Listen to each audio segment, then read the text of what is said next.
हाइनोहाय शालका थानानि पुलिसनि यागो रमजाखा खरकताम बांलादेशी रक पुइजा कक्तमानि बिसिंतै शालका थानानि पुलिसनि यागो कक्तमा सकपाइमा यागुलो खरकताम बांलादेशी रकनो रमैलाइखा शालका थानानि पुलिस कक्तमा साइबानका चंद्रपुर आईएसबीटीओ रायदा सयातै हाबनाय खरकताम बांलादेशी रकनो रमका शालका थानानि पुलिस खरकताम बांलादेशी रकनि बिसिंगाव खरकनो यंका सला तै खरकसा अंखा बोरै बरगनो रमै तुबुई फाइका शालका थानानि पुलिस थानाव ताबुक रायदा सयातै शालपुरमनो बांलादेशनि बररक हाफाइतंगो हा आरितै फियाबा नायमथां गोराग रजाकमानि यागुलब शालपुरमनो बांलादेशी रक रमजाकमानि थाकप्लाया नायमथांनि बुखाक्तै ताबुक सुंमंग कासाजाक नायमथां गोराग रमानि यागुलब तांगै मोरगमंग हामयां तै तांगै रायदा सयातै बांलादेशी रक शालपुरमनो हाबनानि नां हास्तेओ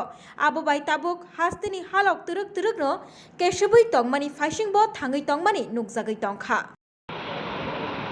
আজকে বিকেলবেলা আমাদের কাছে একটা ইনফরমেশন আসলো যে চন্দ্রপুর যে আমাদের এখানে আইএসবিটি আছে এখানে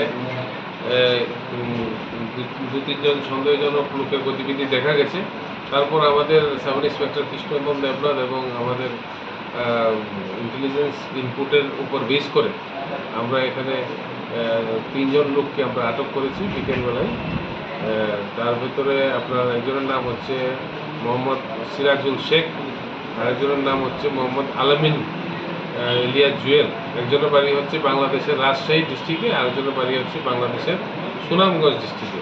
আর তাদের সঙ্গে ওই আলামিনের সঙ্গে একজন মহিলাও ছিল, তার নাম হচ্ছে ফাতিমা বেগম, সেও ওই জায়গাতেই সুনামগঞ্জ ডিস্ট্রিক্ট বাংলাদেশ ওই জায়গাতে পারে। তারা অবৈধভাবে ভারতে প্রবেশ করেছিল এবং তাদের কাছে কোনো ধরনের ভ্যালিড ডকুমেন্ট ছিল না, তার জন্য আমরা তাদেরকে আটক করে আমরা যে যে প্রভিশনের দরকার সেই সেই প্রভিশন অনুযায়ী লিগেল অ্যাকশন নেওয়া হচ্ছে।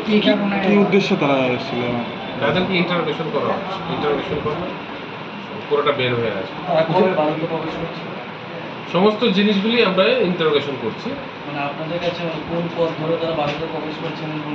অবৈধ পথ ধরেই এসেছে, কিন্তু সমস্ত জিনিসগুলি আমরা ইনভেস্টিগেশন করার পর তাদেরকে ইন্টারোগেশন করার পরে বেরিয়ে আসবে। কোন দিকে যাওয়ার উদ্দেশ্য ছিল তাদের?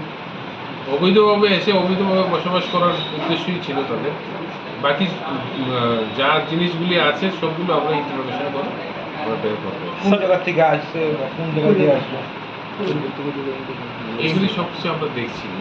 স্যার, এরকম কিছু তথ্য মানে আমরা জানতে পেরেছি যে ওরা ওখানে নির্যাতনের শিকার হয়ে চলতি যে